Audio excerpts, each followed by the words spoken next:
Hi, my name is Sindoni, and welcome to another edition of He Walked the Americas. The stories in this series are from a book written by author L. Taylor Hansen. Our story today is entitled The Prophesy of Tula, and here is where our story begins.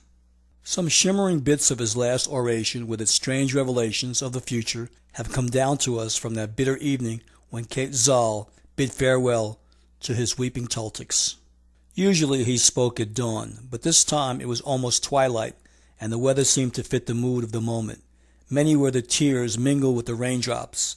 Many were the shoulders drooping when at the sound of the conch shell trumpet, Kate Zal climbed for the last time the hill of loud outcrying.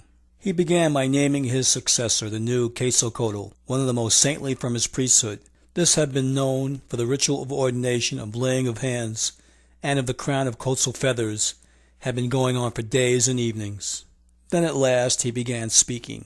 He told them of his deep-felt sadness, for even as he was loved here, so did he love Tula.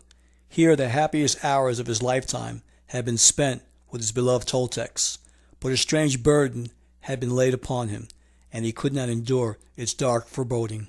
He began to speak of the visions. They were not of the present, but of the future. Even Tula was becoming a nightmare. The Toltecs gasped in consternation. How could Tula be a nightmare? He began his explanation. Though he lived in the present, yet did the future press in around him. This was the real reason for leaving Tula, not the silly ones given by tongues which were wagging. These strange visions were growing upon him. Even stronger were they among the wild tribes, driving down the reason for what he was seeing. They had to do with the sacrificers. Even these visions were growing upon him. Even more clearly could he see the distance, even to the dates. Now his vision was sweeping the third cycle, long after the fall of Tula. The Toltecs gasped aloud in horror. Nay, not by war as you are thinking. This city's end shall come with an earthquake, many generations distant. Restless drums within the mountains are the dancing sacrificers. The prophet Quetzal is but a memory. Forgotten is Tehuacan. Let this be a sign unto you. Closely watch Popo, the smoker. When he seems restless, forsake your Tula, but take your books and all your learning. Have caves ready, deep within the jungles. There leave them for the future ages. As I speak now from the mountain and look into the plaza of the immortals, I see a different golden city. The people have drifted from the one God, and strange revelries are held in Tula. Kate Zul is but a name in history. Then comes a retribution. With flames the mountains begin to speak. This peak where I am standing, known to men as Tzazi, Tepec, hill of loud outcrying, shall explode in fire. Then no man shall see it forever after. With horrible growling shall the land be shaken, furiously as a wolf does shake the rabbit. By day the light of the sun shall be darkened, and by night a new volcano shall cover the sky with comets of red fire. Down shall tumble all the temples, and the walls of the houses become as rubble. Thus shall end this proud city, and with it the power of mighty Tolan. When the stag has fallen, the wolf pack is brave. Now shall come the sacrificers, marching to power throughout the broad land. Armies shall come to Tula for plunder, but the jewels are there for the taking. Thus begins another cycle, called the cycle of the sacrificers. For a while this was the end of visions, but then I saw another cycle. Tonight we shall walk there together. Remember to tell your children so that they in turn may warn their offspring. Down from the north come men brandishing axes and taking war dogs into battle. They are the first wave of many invasions, and they are known as Chichimencas, from the warlike dogs who go with them to battle. They are met by the restless serpent, the takers of men, the sacrificers. Long have I tried to teach these children, but they now turn their heads away from my precepts. They make war but for the captives, as it has been from time forgotten. Horror shall come to the broad land. All shall dwell in fear of that black-robed priesthood who kill their captives to feed their idols. Daily my father's law is broken. Hourly do the great stones drip with fresh blood, because they think these rocks should be nourished. Watching this cycle of sacrificing is a heavy burden to my soul.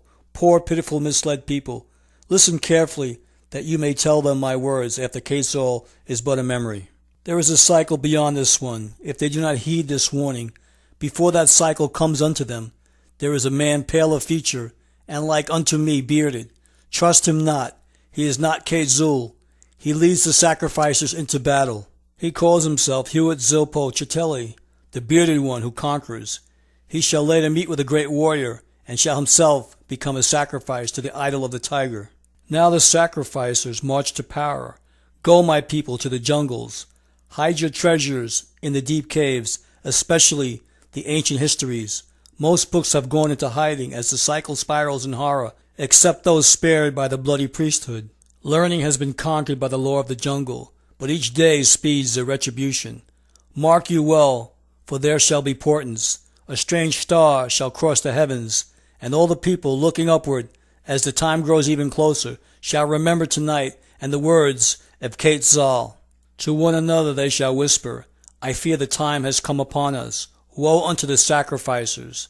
The year is that of Titak Patel, when the dark star, Sitlalpal, sometimes called Telaskalpan Tekuli, crosses the sun for its 13th crossing. After the fall of Tula, then will you know this cycle is ended. That you may remember what I am saying, I have caused to be carved a giant dark boulder, highly polished and marked forever with the dawn star's future cycles.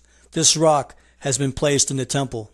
Massive is the rock and well calculated to survive the time of earthquakes and pillage, far into the time of the future. Upon the top is the 13th Akadal. Remember this date. It is a time of warning. With the binding dates comes a retribution. Stand with me in the year of Titak Patel. Look across the sunrise ocean. 3 ships come like great birds flying. They land. Out come men in metal garments, carrying rods, which speak with thunder and kill at a distance. These men are bearded and pale of feature. They come ashore, and I see them kneeling. Above them I see a great cross standing. That is well. If these men are true to the symbol they carry, you need have no fear of them, for no one who is true to that symbol will ever carry it into battle. Therefore, hold aloft your great cross, and go forth to meet them.